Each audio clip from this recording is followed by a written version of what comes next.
할렐루야. 우리 옆분과 인사합시다. 하나님 우리 함께 하십니다. 시작. 하나님 우리 함께 하십니다. 한 번 더 인사할까요? 당신의 얼굴을 보니 하나님의 얼굴을 보는 것 같습니다. 시작. 당신의 얼굴을 보니 하나님의 얼굴을 보는 것 같습니다. 반갑습니다. 낮을 주목해 주시기 바랍니다. 미국의 워싱턴 포스트가 2007년에 진행한 실험 하나가 있었습니다. 어느 추운 겨울 아침 한 바이올리니스트가 워싱턴 DC의 기차역에 서서 6곡의 바흐 작품을 연주했습니다. 그런데 바이올린도 결코 평범하지 않았습니다. 이 바이올리니스트는 세계에서 가장 위대한 음악가 중 한 명인 조시아 벨로였습니다. 그는 며칠 전 보스턴 콘서트홀에서 $100에 가까운 티켓이 매진될 정도로 인기 있는 공연을 선보인 후였습니다. 또 조시아가 연주한 바이올린도 무려 $350만 바이올린이었지요. 그런데 결과가 어찌되었을까요? 45분 동안 연주했는데 그 앞을 지나간 2,000명 중 단 6명만 잠시 걸음을 멈춰서 연주를 들었고요. 20명가량이 돈을 냈지만 이내 걸음을 재촉했습니다. 연주를 마쳤을 때 기차가 내는 소음 외에는 정적이 흐를 뿐이었죠. 박수갈채도 군중도 그를 알아보는 사람도 없었습니다. 이 실험 후에 워싱턴 포스트는 이런 평가를 했습니다. 이 실험은 놀라울 정도로 강력하고도 불편한 진실을 증명했다. 세계에서 가장 훌륭한 음악가마저도 치열한 경쟁에 치이고 무관심으로 무장한 사람들의 발길을 끌 수는 없었다. 저는 이 평가 중 무관심으로 무장한 사람이라는 표현이 마음에 와 닿았습니다. 왜요? 우리가 사는 세상은 우리에게 무관심으로 무장하도록 강요하고 있기 때문입니다. 제 얘기가 아닙니다. 독일 아머존민 슈피겔 베스트셀러를 차지했던 무관심의 시대라는 책에서 주장하는 이야기지요. 이 책의 부제가 우리는 왜 냉정의 시기를 강요받는가입니다. 우리가 무관심을 강요받는 시대에 살고 있다는 얘기지요. 어떻게 이런 말을 합니까? 이 책은 가치 붕괴를 말합니다. 즉 개인과 공동체가 신뢰하며 헌신할 만한 기존 가치들이 붕괴되었다는 겁니다. 이 가치 붕괴가 계속적인 좌절감을 주었고 계속적인 좌절이 우리를 무관심으로 내몰았다는 거죠. 저는 이 책의 주장을 얼마 전 아주 사소하게 경험한 적이 있습니다. 제가 아주 재미있게 스스로 찾아보는 프로가 2개가 있었습니다. 미스터 트로트와 불타는 트롯맨입니다. 그런데 제가 지지하던 경연자들이 중간에 탈락했어요. 미스터 트롯의 아나운서 출신인 김용필 씨를 제가 막 지지했는데 탑10 경연 중에서 무리한 변화를 추구하다가 안 되는 춤을 추다가 탈락했어요.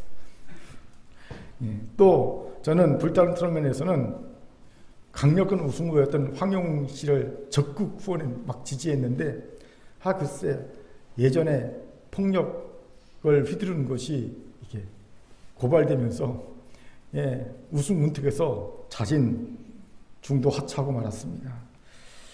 그 뒤로 저는 이 2%와 손절했습니다. 아예 보지를 않았어요. 아니 관심을 끊어버렸습니다. 제 방송도 안 봤습니다. 왜요? 제가 가졌던 가치가 붕괴되면서 좌절감을 맛봤기 때문입니다. 연속 미스터 트롯 2에서 불타는 트롯맨에서 연속 좌절을 맛봤습니다. 이처럼 현대인들은 그동안 신뢰하던 전통적인 가치들이 붕괴되면서 계속적인 좌절을 맛봤다는 겁니다. 그리고 계속적인 좌절이 더 이상 타자에 대해 관심을 갖지 않도록 만들었을 겁니다. 다른 대로 우리가 정치에 대해서 계속 좌절하면 결국 정치에 관심을 끊어버리는 것과 똑같은 거죠. 그런데 이런 타자에 대한 무관심은 놀랍게도 가장 친밀한 가족 관계에서조차 나타나고 있을 거지요. 우연히 인터넷 커뮤니티에 실린 한 청년의 경험을 읽게 되었습니다. 소개합니다. TV에서 1000m 육상대회를 중계하고 있었다. 트랙을 도는 선수들의 모습을 나는 다소 재미없이 바라보고 있었는데 누나가 물었다. 무슨 경기에? 옆에 있던 엄마가 마라톤인가 봐. 엄마의 대답에 속으로 웃고 있던 중에 누나가 말했다. 몇 대 몇이야? 처음에는 그냥 헛웃음이 나왔는데 가만히 생각해 보니까 단지 웃고 넘어갈 일이 아닌 슬픈 이야기이기도 하더라고요. 왜요? 이 가족의 대화에는요, 상대에 대한 최소한의 관심조차 느껴지지 않기 때문입니다. 보세요. 대화를 하긴 합니다. 그런데 상대의 말을 전혀 귀에 담고 있지 않습니다. 무관심하기만 합니다. 그러니 슬픈 이야기라는 거지요. 세상에서 가장 가까운 가족과조차 우리는 무관심으로 무장한 채 대하고 있음을 보여준 예가 아닐까 싶어요. 그런데 이건 우리 그리스도인들이 저항해야 할 큰 죄입니다. 노벨문학상을 받은 루마니아 태생 유태인 작가 엘리 위줄이 이런 말을 남기고 있지요. 소개합니다. 사랑의 반대말은 증오가 아니라 무관심이다. 아름다움의 반대말은 추함이 아니라 무관심이다. 정통 종교의 반대말은 이단이 아니라 무관심이다. 삶의 반대말은 죽음이 아니라 무관심이다. 그렇기에 그리스도인과 무관심은 양립할 수 없습니다. 사랑이 없으면 아무것도 아닌 낯승인 우리 그리스도인이 사랑의 반대말인 무관심을 용납할 수 없기 때문이지요. 그런데 현실은 놀랍게도 우리 그리스도인과 무관심이 양립한다는 거예요. 많은 성도들을 보면 주중에는요, 성도들 지체에 대해서 전혀 무관심한 채 살아갑니다. 연락 한 번 없이, 기도는 없이, 막 살아갑니다. 그리고 딱 주일에 오면 이 한두 시간 반짝 관심을 보입니다. 반짝 사랑한 척 합니다. 그리고 다시 딱 집에 가는 순간 일주일 내내 다 까먹고 살아갑니다. 이건 교회에 대해서도 마찬가지입니다. 성도들이 교회가 어떻게 돌아가는지 관심이 없어요. 그저 자신에게 불편함을 주지 않고 편안하게 신앙생활만 하게 하면 그만이라고 생각합니다. 그냥 나 편하게 해주면 그만인 거예요. 또한 세상에 대해서도 무관심합니다. 하나님은 세상을 이처럼 사랑하셔서 독생자를 주셨건만 우리는 세상에 어떤 일이 일어나고 있는지 무관심합니다. 세상에서 정의와 공의가 얼마나 훼손되고 있는지, 악한 자들이 어떤 말도 안 되는 짓거리를 해대고 있는지에 대해 무관심하기만 합니다. 내게 손해만 안 입히면 그만이죠. 내게 손해 입히면요 난리가 나지만 아무리 악한 자가 엉뚱한 짓을 해도 내게 직접적인 손해만 안 입히면 무관심합니다. 교회가 성도가 가질 바른 모습이 아니지요. 여러분, 아마 제가 요즘 정치 이야기를 많이 한다고 느끼는 분이 꽤 되실 겁니다. 맞습니다. 요즘 들어 제가 정치 이야기를 많이 하지요. 그런데 왜 그럴까요? 자꾸은 선지자의 소리가 울려 퍼져야 할 때이기 때문입니다. 아합과 이세벨의 영으로 가득 찬 자들이 정권을 잡고 온갖 불의를 행하고 있습니다. 심지어 일본의 나라를 팔아먹을 기세입니다. 하지만 힘 있는 대형교회의 어떤 강단에서도 이에 대한 선지자식 말씀이 선포되지 않고 있습니다. 저는 그동안 존경하던 몇 안 되는 목회자들에게서 이 부분에 실망하고 있습니다. 기껏 한다는 소리가 교회 갱신 얘기를 했죠. 신앙 갱신 얘기를 합니다. 좋습니다. 교회 갱신해야 합니다. 신앙 갱신해야 합니다. 말씀 선포해야 합니다. 하지만 자꾸은 이사야 선지자처럼, 예레미야 선지자처럼, 아모스 선지자처럼 외쳐야 할 때입니다. 정의와 공의가 하수같이 흐르게 하라. 그 당시 외쳤던 구약의 선지자처럼 정치 지도자들을 향해, 왕을 향해, 귀족들을 향해, 부자들을 향해 그들의 죄악을 회개하라고 외쳤던 선지자의 소리가 들려야 합니다. 그런데 그런 이들이 하나도 없어요. 힘 있는 대형교회 목사들 중에. 대신 사이비 이단인 정광훈 같은 이들이 말도 안 되는 정치 이야기를 쏟아내고 있습니다. 이게 정상입니까? 아닙니다. 하나님이 진노하실 일입니다. 그럼 목회자가 이러니 성도들이야 말해 못하겠습니까? 세상에 대해 관심이 없습니다. 그러니 거짓 언론들이 쏟아내는 거짓 뉴스에 그냥 속아 넘어가는 겁니다. 그렇게 살아가는 공교회 성도 여러분, 이제 두텁게 무장한 무관심의 갑옷을 벗어버려야 합니다. 무관심의 죄를 회개하고 무관심을 넘어서야 합니다. 그때 비로소 하나님 나라를 만들어가는 사역에 동참하는 우리가 될 줄 믿습니다. 아멘. 자, 저를 따릅시다. 무관심의 죄를 회개하고 넘어섭시다. 시작. 무관심의 죄를 회개하고 넘어섭시다. 아멘. 왜 이런 얘기를 합니까? 오늘 본문에서도 무관심의 죄를 질타하시는 예수의 말씀을 들을 수가 있기 때문이죠. 우리 같이 16, 10절 읽도록 하겠습니다. 같이 읽죠. 시작. 이 세대를 무엇으로 비유할까? 비유하건대 아이들이 장터에 앉아 제 동물을 불러 이르되 우리가 너희를 향하여 피리를 불어도 너희가 춤추지 않고 우리가 슬피 울어도 너희가 가슴을 치지 아니했다함과 같도다. 아멘. 보세요. 예수께서는 자신이 속한 세대를 비유로 말씀하십니다. 그런데 그 세대는 마치 아이가 피리를 불어도 춤추지 않고 슬피 울어도 가슴 치지 않는 것과 같다고 말씀하십니다. 한마디로 무관심한 세대라는 겁니다.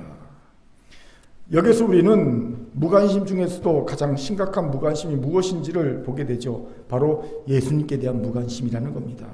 왜 이것이 가장 심각한 무관심입니까? 간단합니다. 예수님께 대한 무관심은 삶의 의미와 목적을 상실하게 만듭니다. 예수만이 길이요 진리요 생명이시기 때문이지요. 또한 예수님께 대한 무관심은 이 땅에서 사랑과 정의의 하나님 나라를 건설할 수 없게 만듭니다. 우리는 예수의 정신, 예수의 말씀으로만 이 땅에 참 사랑과 정의의 나라를 건설할 수 있기 때문이지요. 마지막으로 예수님께 대한 무관심은 우리를 여전히 죄악에 묶인 자로 살게 만듭니다. 예수만이 우리의 모든 죄를 구속하신 참 구원자이시기 때문입니다. 그렇기에 모든 무관심이 큰 죄이긴 하지만 예수께 대한 무관심이야말로 그 무관심 중에서 가장 최악의 죄악이라는 거예요.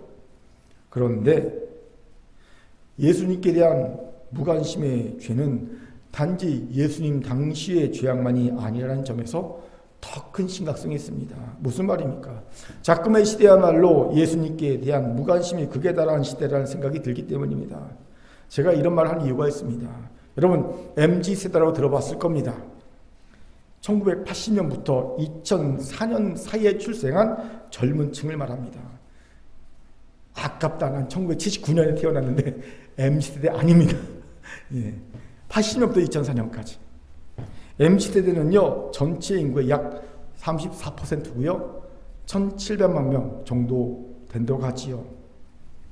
그런데 이 MZ세대가 교회를 떠나고 있습니다. 그렇게 여기저기서 교회에서 도망가는 MZ세대를 품는 목회와 같은 글들을 쓰고 있음을 보지요.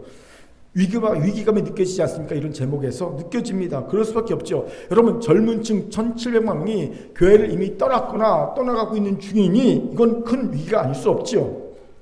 그렇기에 MZ세대가 교회를 떠나는 이유에 대해 이런저런 분석을 해놓은 분들이 참 많더라고요.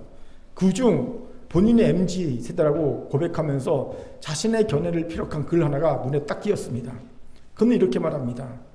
MZ세대가 교회를 떠난 이유 세 가지. 첫째, 교회에 관심이 기본적으로 없다. 두 번째, 관계에 대한 생각이 기존 세대와 다르다. 이건 무슨 얘기냐면요, 공동체성이 없다는 거예요. 우리라는 개념이 희박하다는 겁니다. 개인주의자라는 거예요. 개인주의. 세 번째, 계산을 잘하는 세대다. 자기 이익이 굉장히 밝다. 이 세 가지 이유를 보는데 문득 첫 번째 이유가 교회를 떠나는 이유 중 대부분을 차지하지 않을까 싶은 생각이 들었어요. 그냥 기본적으로 관심이 없기 때문에. 이게 제일 크다.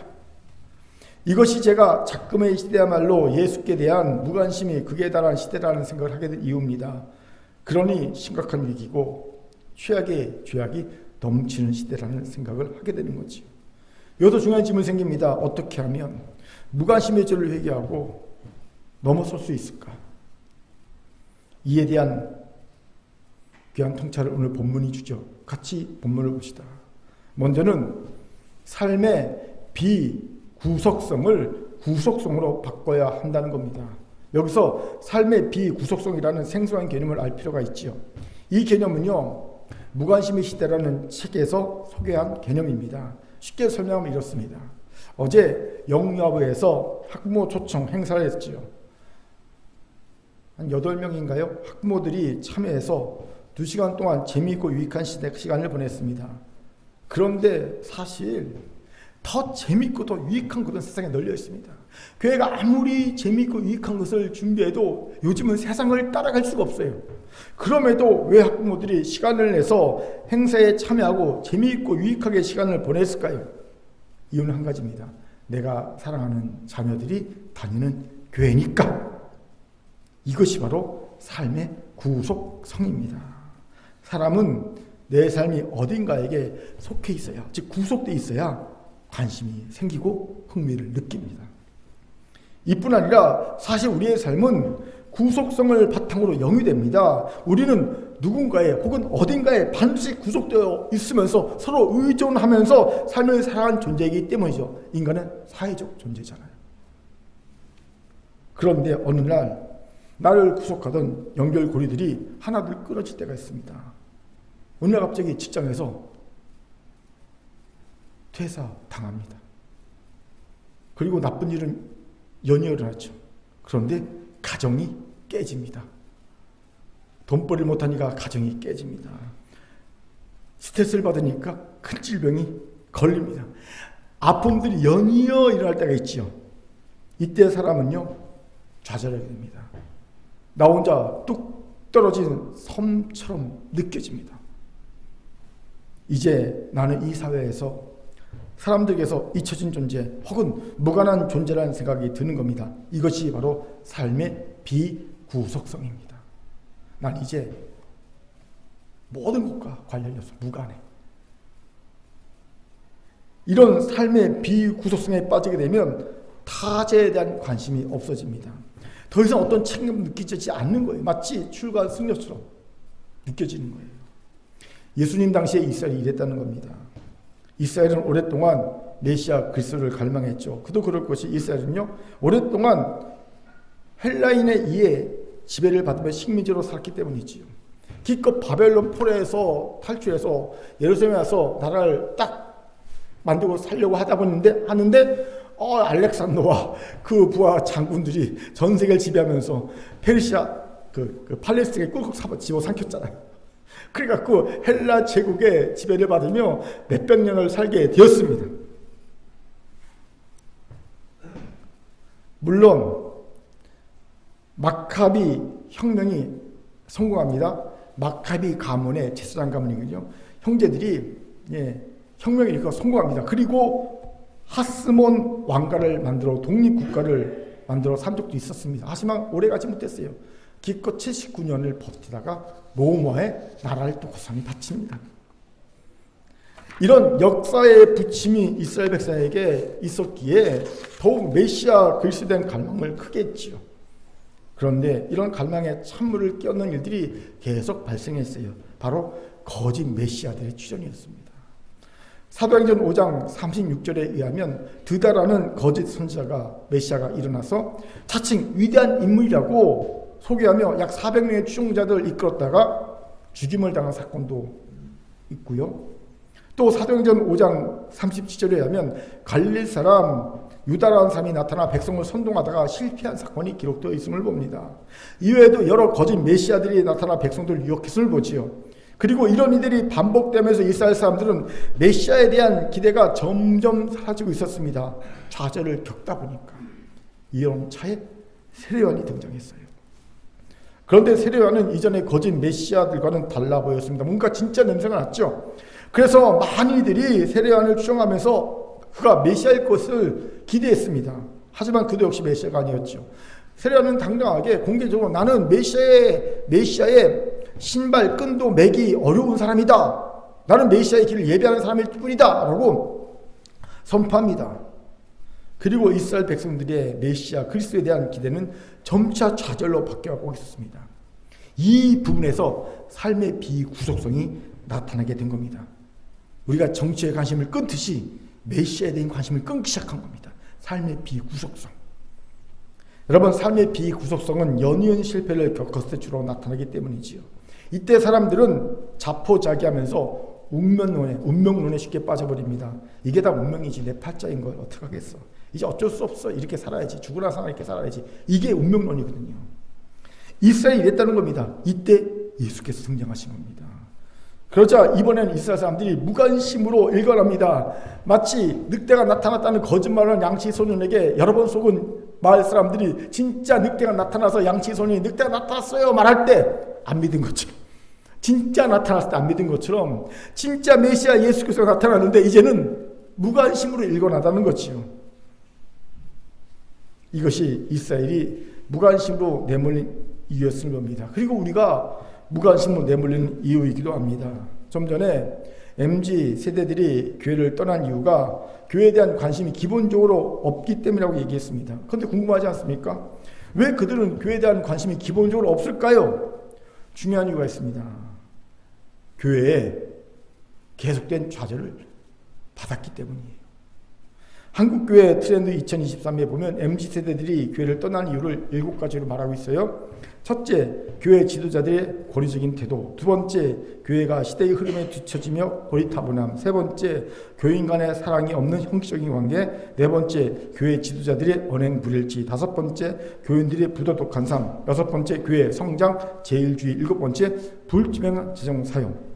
여러분, 이 7가지 이유에서 무엇이 느껴집니까? 저는요, MZ세대의 좌절이 느껴지더라고요. 이들도 예전에는 분명 교회가 이상적인 교회로 갱신됐으면 좋겠다는 기대를 가졌던 적이 있었을 겁니다. 그런데 연이은 좌절이 그들에게 있었고, 내가 교회와 하나님과 무슨 상관이 있느냐라는 교회에 대한, 하나님에 대한 비구속성을 느낀 겁니다. 그 비구속성을 선택해버린 거죠. 그리고 아예 관심을 꺼버린 것이 아닐까 싶습니다. 마치 솔로몬과 그 아들 르호보암에게 연이은 좌절을 맛본 북쪽 10개 지파가 우리가 이 세 아들과 무슨 상관이 있느냐라고 말하면서, 즉 다윗 왕조에 대한 비구속성을 선포하면서 북쪽 이스라엘을 만들었듯이 말입니다. 그렇기에 비구속성을 구속성으로 바꾸지 않는 한 무관심의 죄악을 넘어서게 할 수 없습니다. 질문이 생기지요. 어떻게 비구속성을 구속성으로 바꿀 수 있을까요? 이에 대해 조금 전에 소개한 무관심의 시대라는 책에는 관심과 반응이라는 대답을 합니다. 관심과 반응. 이 책은요, 관심과 반응만이 사람 사이를 희망으로 꽃피운다고 주장합니다. 맞는 말입니다. 왜 사람들이 좌절하고 비구속성을 느끼며 관심을 꺼버리게 됩니까?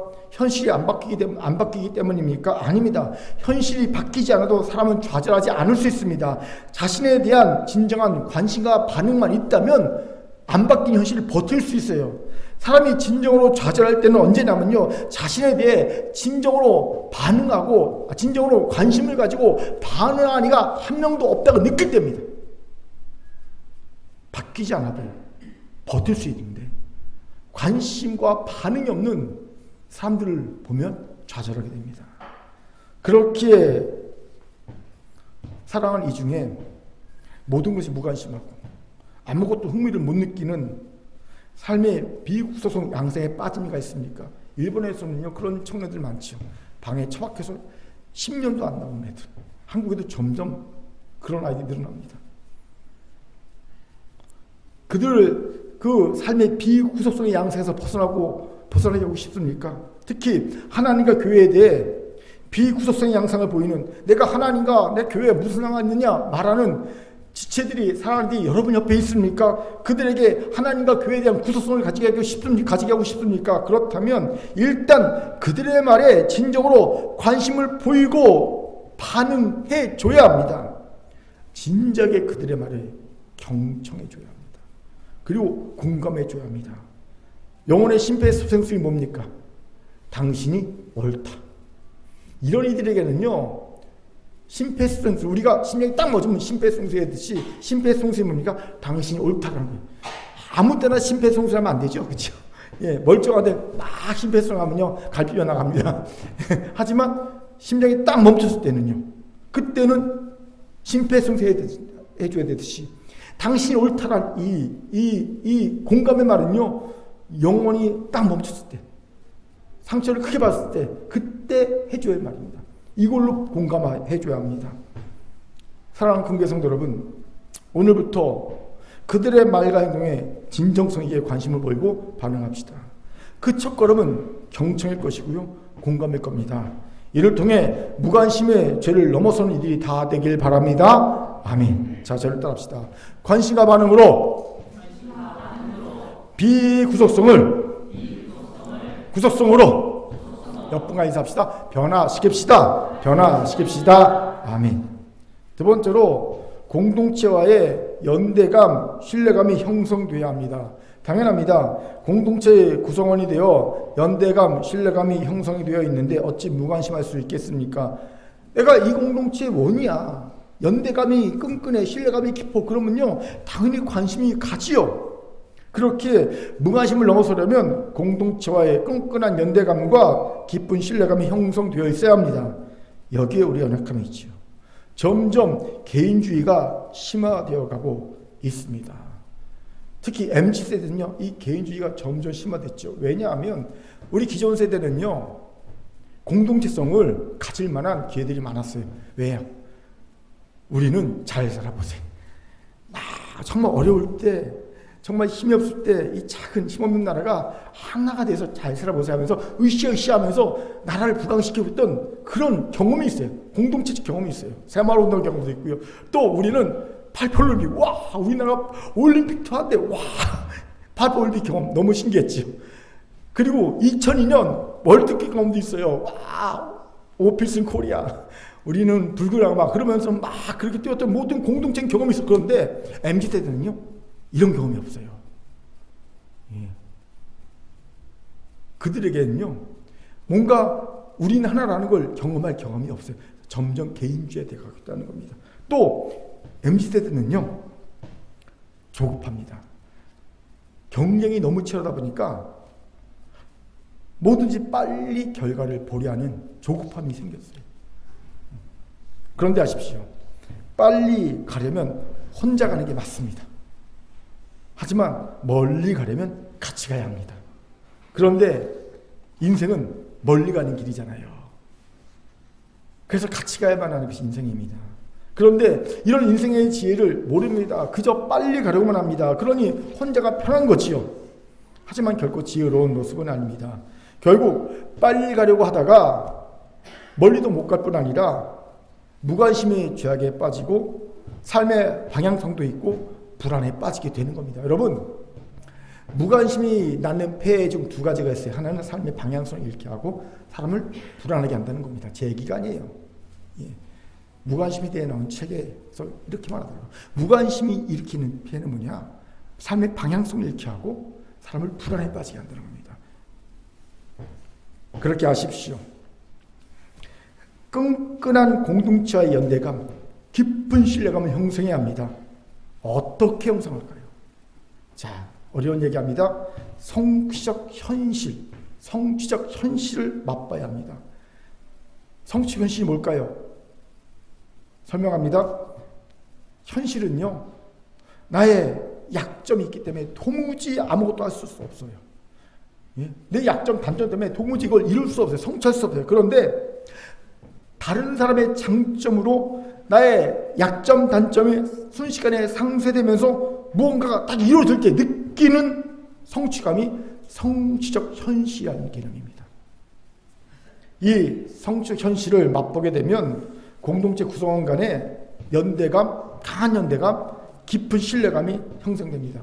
초대교회가 바로 이런 성취적 현실을 맛본 공동체 아닙니까? 초대교회는 아주 큰 곤란을 겪었지. 어떤 곤란입니까? 갑자기 하루에 5,000명, 3,000명씩 교회 구성원이 늘었어요.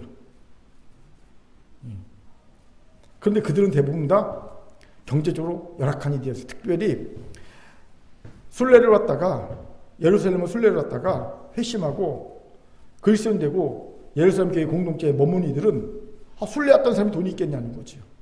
경제적으로 특별히 열었기 때문에 교회에서 그들을 먹이고 입혀고 재워줘야 했다는 겁니다. 그런데 조금씩 늘으면 모르겠는데 하루에 5,000명, 3,000씩 팍팍 느는데 어디서 그 많은 돈을 감당하겠냐는 거죠. 즉 수입은 제한되는데 나갈 돈은 어마어마하게 많은 겁니다. 먹여 살릴 입은 너무 많은 거예요. 그래서 이게 심각한 문제입니다. 교회가 지금 파산할 지경에 이른 거죠. 그때 초대교회 교회 공동체들이 내놓은 해법이 뭡니까? 내 재산을 내놓고 내 것이라 하지 않고 함께 나눠 쓰는 유무상통 공동체의 해법을 내놓습니다. 순식간에 약점이 상쇄되면서 문제가 해결되는 놀라운 경험을 하게 된 겁니다. 우리가 예전에 IMF 때 근무기 하면서 공동체성 확인했듯이 근무기 있잖아요. 다 집에 있는 모든 금도 싹 모아서 2년 만에 딱 빚을 갚았듯이 그렇게 한 거예요. 그리고 이 성취적 현실을 맛본 이 공동체는 우리가 아는 성경에서 보는 어떤 공동체보다 정말 강한 연대감과 끈끈한 신뢰를 가진 공동체가 되었음을 보게 되죠. 초대교회 공동체의 이 모습은 바로 이 성취적 현실감을 맛봤기 때문에 가능했다는 겁니다. 이에 반해 예수님 당시의 이스라엘은요, 성취적 현실과는 거리가 멀었습니다. 그들이 헬라로부터 독립하는데 결정적인 역할을 한 마카비 혁명도 사실은요, 그들이 잘해서 그들이 열심히 독립운동하고 열심히 뭔가 잘해서 얻은 성취라고 할 수 없이 그냥 어부지 성격이 굉장히 강합니다. 그러나 헬라 제국이 스스로 멸망해 갔고요, 로마 제국이 막 일어났고요, 주변에 상황들이 도와주는 상황이 이렇게 일어난 거예요. 그래서 그냥 어부지격으로 독립을 했어요. 그러니까 뭔가 찜찜합니다. 독립을 했긴 했는데 우리가 뭐 한 게 없어요. 우리 민족이 뭔가 한 게 없어요. 성취현실 느낄 만한 건덕이 없다는 거지요. 또 마카비 혁명을 세워진 하스모니안 왕조는요, 결국 79년 만에 내부 분열로 인해 로마에 고스란히 나라를 갖다 바치면 망합니다. 그냥 지들이 알아서 나라를 갖다 바친 거예요, 로마에. 이뿐 아니라 당시 이스라엘 종교 지도자 사두개인과 바리새파 둘은요, 친정부 성향의 사두개인과 반정부 성향의 바리새인이 서로 다투고 갈등하고 싸웠어요. 이러니 이스라엘 공동체라는 끈끈한 연대감과 신뢰감이 강했을 리가 없지요. 이러한 때는요, 백성들은 어떻게 하는지 아십니까? 각자 도생합니다. 모래처럼 뿔뿔이 쪄서 각자 살 길을 찾아갑니다. 실제로 이스라엘은 이때 SNF라는 파가 생겨갔고요, 이들은 광야로 숨어 들어가서 자신들만의 공동체를 만들고 그것을 삽니다. 왜? 다 뿔뿔 터지니까.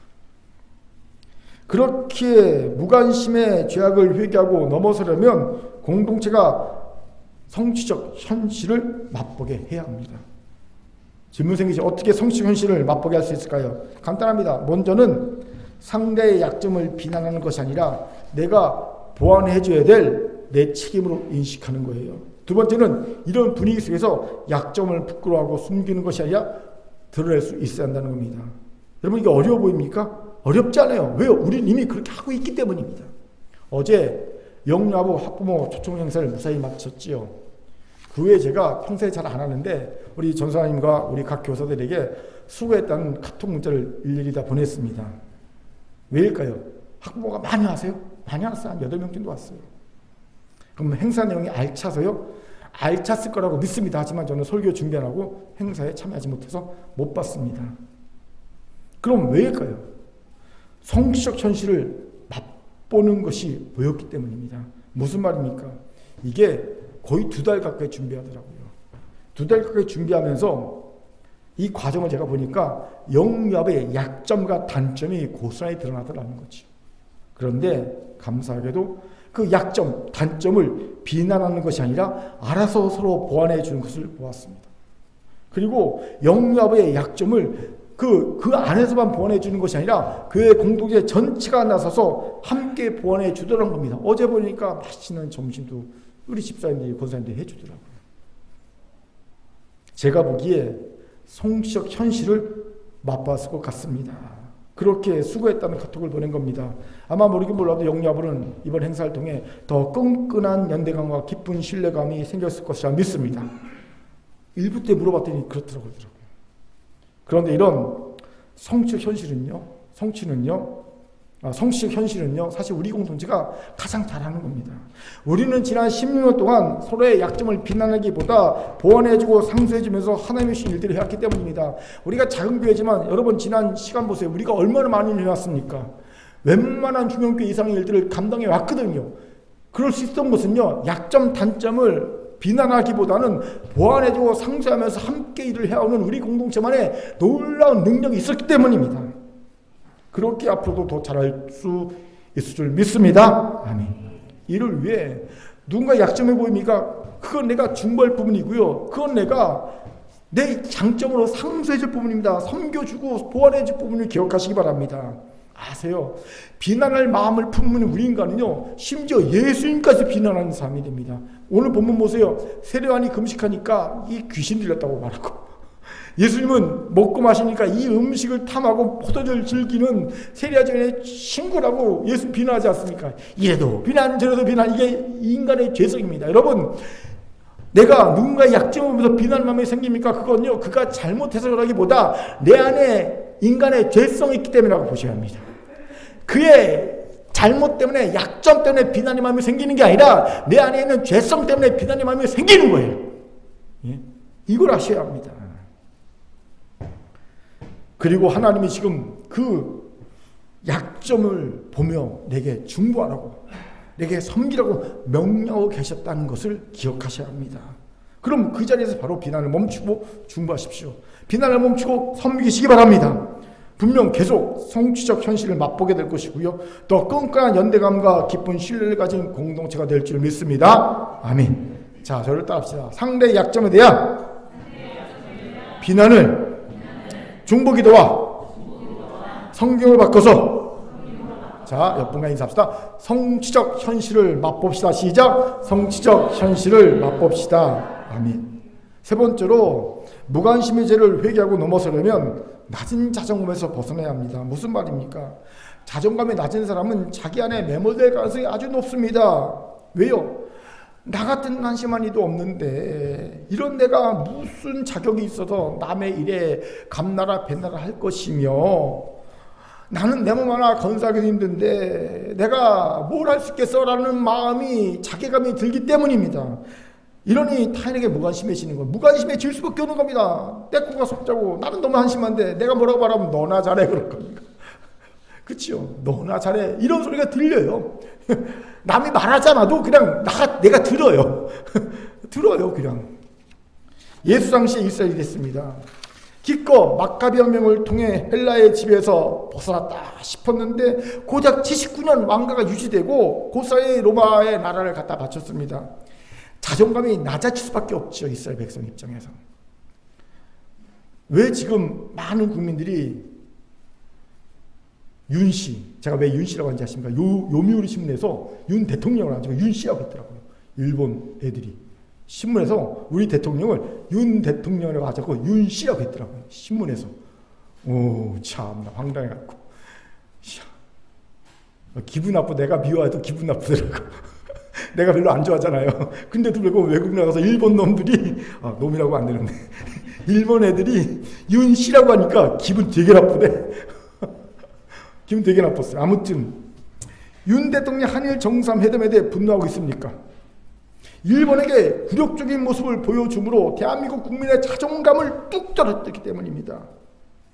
일본과 삼 행동 보면 일본은 1등 국민이고 우리 2등 국민 같아요. 일제 때 그렇게 선전했잖아요. 우리가 교육했잖아요. 일본은 1등 국민, 우리는 2등 국민. 그렇게 일본이 우리에게 막 교육했잖아요. 그걸 느끼는 것 같아요. 그러니까 일본 국회는 격려하면서 우리 대한민국 국회는 대통령이 이게 격려도 안 해요. 그리고 그에 대해서 막 뭐라고 하니까 대통령실에서는 카메라 각도 때문에 잘못된 거라고. 내가 다시 봤더니 카메라 각도 아니던데. 예? 격려던데.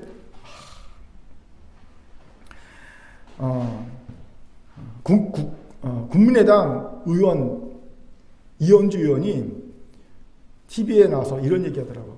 그걸 보면서 자기는 나라 없는 백성의 서름을 느꼈대요.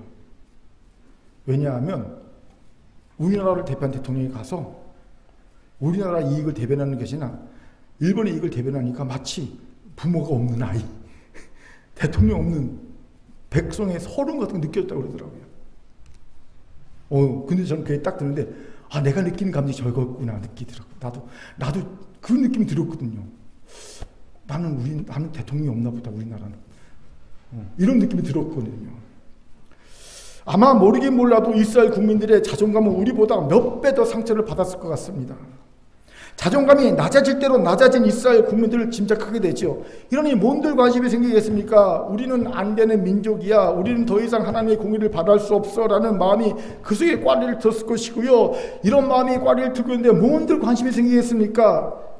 그런데 이런 마음을 어려운 표현으로, 오늘 좀 어려운 표현이 많죠. 쩍쩍 소리가 나는 표현이죠. 예? 형이상학 쩍 경솔함에 빠졌다고 말합니다.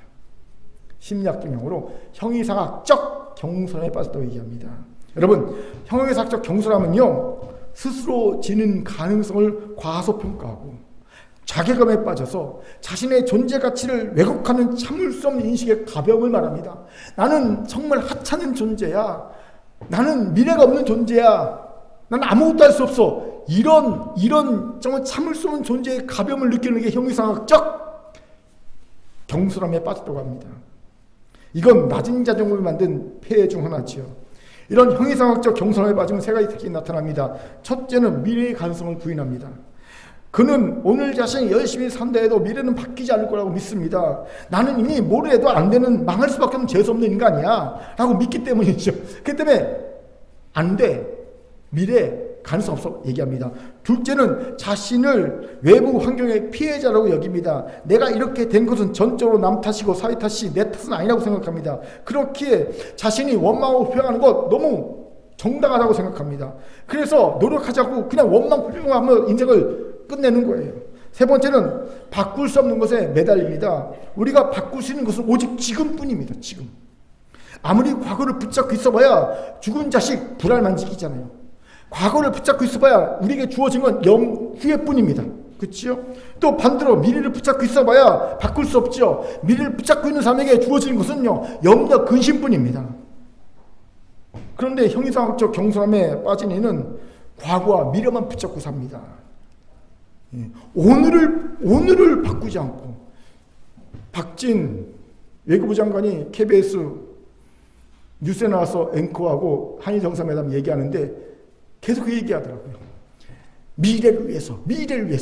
그 얘기가 미래를 위해서. 그래서 제가 아니, 대승적인 미래의 한일 관계를 위해서, 미래를 좋게 하려면 오늘을 바꿔야 돼요. 오늘을 바꾸자 미래를 자꾸 좋게 한다고 그래요. 앵커가 화가 나갖고 KBS 앵커가 화가 나갖고 막 분통을 터뜨리는 모습이 짤로 돌아오고 있어요. KBS 앵커가 막 질문하면서 화가 난 거예요. 하도 그냥 말도 안 되는 얘기만 하니까 화가 나갖고 하는 게 짤이 됐어. 동영상 짤이 돼갖고 막 돌고 있어요, 지금 인터넷에. 아니, 오늘을 바꿔야지 미래가 한일 협력 관계가 되지요. 오늘 잘못을 인정하지도 않고, 강제징용도 없었다. 배상도 없다. 다 합법적이었다. 이러고 있는데 무슨 한일과 미래가 생깁니까? 말도 안 되죠. 근데 그걸 놔서 또 얘기하고 있어요. 그러니까 앵커가 화가 나더라고요. 야, 객관적인 얘기를 해야 되는 앵커가 막 울그락불그락 화가 나는 모습을 보면서 답답하다라는 생각이 들었어요. 여러분, 이것에 주목합시다. 낮은 자존감을 만든 폐해인 형이상학적 경솔에 빠진 성도와 교회들이 의외로 많습니다. 이건 마치 광야의 열 정탐꾼과 이스라엘 백성과 같습니다. 그들 뭐라고 말합니까? 우리는 메뚜기와 같다. 자신은 절대 가나안 땅을 정복할 수 없다. 단언합니다. 그리고 밤새 통곡하며 모세 아론을 죽이고 다시 애굽으로 돌아가자 말합니다. 자신들이 하나님이 택하신 백성이야, 왕같은 제사장이야, 거룩한 나라에 그의 소유된 백성이라는 존귀한 존재로 변화됐다는 걸 잊어버립니다. 그리고 하나님의 은혜로 자신들이 이룰 엄청난 미래에 대한 상상도 못합니다. 엄청난 미래가 그들에게 펼쳐져 있다는 걸 꿈도 꾸지 않습니다. 그들은 오로지 자신들이 하나님과 모세한테 속아서 여기까지 왔으니 이제 우리는 피해자니 모세 아론을 죽이고 이제 하나님과 단절하고 다시 애굽으로 돌아가자, 애굽의 종이 되자 그럽니다. 여러분, 이게 죽은 자식 불알 만지기지요. 애굽으로 돌아갈 수 있습니까? 가면 애굽을 받아줍니까? 그런데 그들 애굽으로 다시 돌아가서 종되자 그럽니다. 때를 쓰죠. 그런데 아십시오, 이런 형이상학적 경솔은 대적 사탄이 가장 기뻐하는 마음입니다. 왜요? 이건 하나님의 합력하여 선을 이루신가, 인도하신가, 전능하신가, 사랑하심에 대한 전적인 불신이기 때문입니다. 당연히 이런 이가 이룰 하나님 나라 없습니다. 그렇게 하나님은 이런 이스라엘 백성을 광야에서 다 죽게 만드십니다. 그들이 만들 하나님 나라가 없기 때문이죠. 그렇게 형이상학적 경수에서 탈출해야 합니다. 어떻게 해요? 사단이 주는 생각과 정반대로 생각하면 됩니다. 나는 하나님이 합력하여 선을 주실 존재야. 나는 그분의 자녀고 그 뜻대로 부심을 받은 자니까 나는 내 모든 걸 하나님이 합해서 선을 주실 거야. 그 모든 것에는 내 죄악, 내 실수, 잘못된 선택도 포함되어 있는 거예요. 제가 금요일 때 간증했지 않습니까? 제가 처음 목사가 되겠다 생각을 딱 하게 된 것은요, 뭐 거룩하님의 뜻 때문이 아닙니다. 내가 보니까 세상에서 제일 큰 돈과 건설을 가지고 누릴 수 있는 직업이 목사더라고요. 목사가 대통령보다 더 낫더라고요. 직접 목사들이 나한테 그랬어요. 우리 아버지가 대통령보다 더 나아. 진짜 내가 보니까 진짜 그래 보이더라고요. 야, 저거다. 목사가 되면 대통령보다 더 큰 권세와 부를 누리겠구나 싶은 생각에 목사가 되겠다는 생각을 처음 했어요. 그러니 하나님이 저를 고난의 탈수기에 놓고 탈탈 털으시더라고요. 그런 잘못된 게 싹 빠지도록. 하지만 결국 하나님의 뜻이 이루어졌잖아요. 합력과 섬에서 목사가 됐지 않습니까? 이 하나님 믿으셔야 합니다. 또한 그 자녀를 향한 하나님의 인도하심과 전능하심과 사랑하심을 믿어야 합니다. 하나님 인도하시면 비록 홍해가 가로막고 있어도 홍해길 열립니다. 전능하신 하나님께는 불가능한 일이 없습니다. 말씀으로 우주를 창시신 하나님이 내 문제 하나 해결하지 못할 게 있겠습니까? 여러분의 문제 하나님께는 먼지만도 못합니다. 내게는 너무 큰 산악 같은 문제이지만 하나님께는 먼지만도 못한 문제입니다. 그 하나님이 우리를 사랑하십니다. 하나님이 자기 아들을 아끼지 않은 우리를 위해 내어주셨습니다. 하물며 하나님이 뭔들 우리가 아끼시겠냐는 것이요. 하나님 우리를 어떻게 사랑하시는지 아십니까? 우리가 연약할 때, 우리가 죄인 되었을 때, 심지어 우리가 하나님과 원수 되었을 때 우리를 사랑하셔서 그 아들을 주셨습니다. 그런 하나님이 내가 이 연약하다고 나를 버리시겠냐는 거지요. 내 죄악 때문에 나를 모른다 하시겠냐는 거죠. 아니요. 원수 되었을 때 그 아들을 주신 하나님입니다. 하나님 우리가 원수하고 죽을 때, 하나님 우리가 일을 박박할 때, 그때 그 아들을 내주셨습니다. 이 사실을 믿으십시오. 이걸 믿게 되면, 이 생각을 하게 되면 내 낮아졌던 자존감이 회복됩니다. 내가 다이아몬드가 됐다는 것을 믿게 돼요. 여러분, 다이아몬드가 똥이 묻었습니다. 다이아몬드의 가치가 훼손됩니까? 안 돼요. 똥 묻은 다이아몬드, 내가 100캐럿짜리 똥 묻은 다이아몬드 여러분 딱 줍니다. 그럼 여러분이 기분 나빠할 것 같습니까? 여기서 똥 묻은 다이아몬드 100캐럿짜리 제가 딱 주는데 목사님 저한테 어떻게 이럴 수 있어요? 정말 저를 경멸하는군요. 기분 나쁩니다라고 안 받을 사람 한 명도 없습니다. 생명의 은인을 만난 것처럼 저라면서 똥 묻은 다이아몬드 100캐럿짜리를 받을 겁니다. 왜요? 물로 씻으면 되니까. 너무 잘 알죠. 우린 다이아몬드입니다. 다이아몬드는 경도가 제일 높습니다. 어떤 것도 흠을 낼 수가 없습니다. 우리의 죄악도 연약함도 무엇도 우리가 하나님의 자녀라는 다이아몬드라는 사실을 흠집낼 수 없습니다. 이걸 믿게 되면 자존감이 회복되는 거예요. 자존감이 회복되면 형이사학적 정서에서 탈출하게 되는 겁니다. 당연히 이제 우리는 우리 자신의 매몰됐던 눈을 들어 주변을 보게 됩니다. 지체를 보게 되고 공동체를 보게 되고 교회를 보게 되고 나라를 보게 되는 거예요. 무관심의 죄악에서 벗어나게 될 줄 믿습니다. 아멘. 자, 저를 따라합시다. 낮은 자존감과 형이상학적 경솔에서 벗어납시다. 제가 원래 쩍쩍 소리 나는 걸 별로 안 좋아하는데 오늘 어쩔 수 없습니다. 이제 말씀을 마치죠. 체코 출신의 세계적인 작가인 밀란 쿤데라가 쓴 정체성이라는 소설이 있어요. 제가 이 소설책을 우리 도서관에서 본 것 같은 소설 막 찾아봤는데 못 찾겠더라고요. 네. 우리 도서관에 의외로 좋은 책이 많아요. 지하 수감자의 일기 고백, 그 책도 있더라고요. 어제 보니까. 네. 소설 내용이 이랬어요. 샹탈이라는 여주인공은 이혼한 후 4살 연하의 장 마르크라는 남성과 같이 살고 있었어요. 그런데 어느 날 샹탈은 남자들이 더 이상 자신을 쳐다보지 않는다는 사실을 자각합니다. 자신의 늙어감을 느낀 거죠. 아, 내가 늙어서 이제 여성의 매력을 잃고 있구나. 그래서 남자들이 더 이상 나를 쳐다보지 않는다라는 사실을 자각한 거죠. 그래서 슬퍼합니다. 이런 샹탈을 보면서 연인 장 마르크는 어떻게 하면 위로할까 고민하다가 한 가지 생각을 합니다. 연인 샹탈에게 시라노라는 익명으로 예, 연애 편지를 써주는 거예요. 예. 처음에 이 연애 편지를 받은 샹탈은 기분 나빠합니다.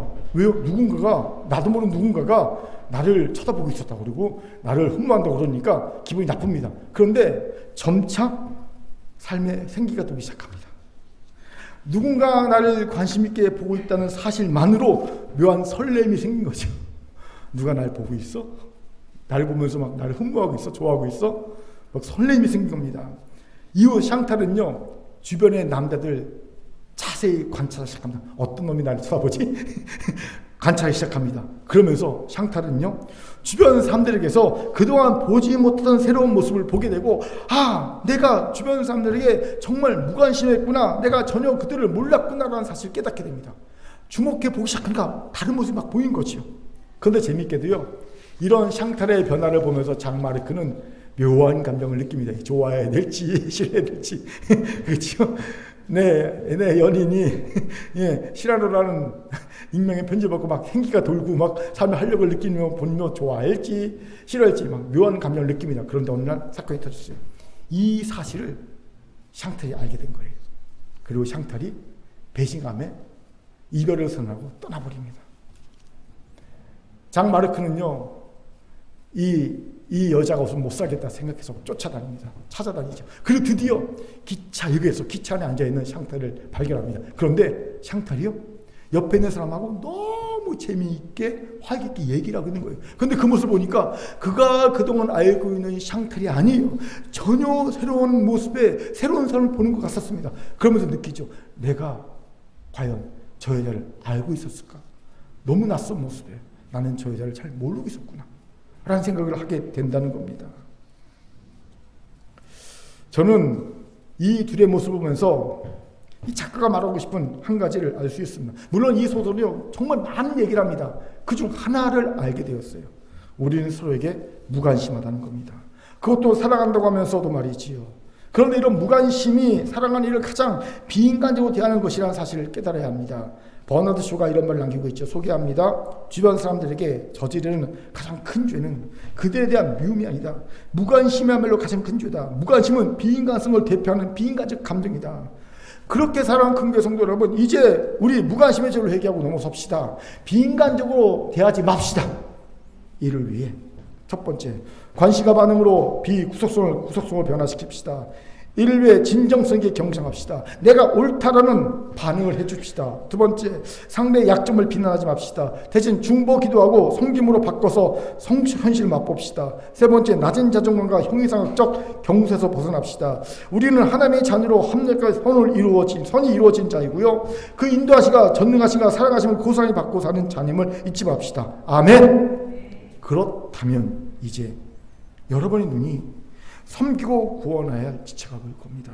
여러분이 세워야 할 교회의 모습이 보일 겁니다. 여러분이 치유해야 할 이 사회의 아픔이 보일 겁니다. 여러분이 사명의 자리가 보일 겁니다. 이런 우리가 되기를 주의 이름으로 축원합니다. 아멘. 하나님의 주 말씀이었습니다. 기도하겠습니다. 사랑과 자비하는 참 감사합니다. 우리가 무관심의 죄를 회개합니다. 넘어서기 원합니다. 그리고 사랑과 치유의 은혜를 누리기 원합니다. 주님 역사하여 주옵소서. 감사드리며 예수님 이름으로 기도합니다. 아멘.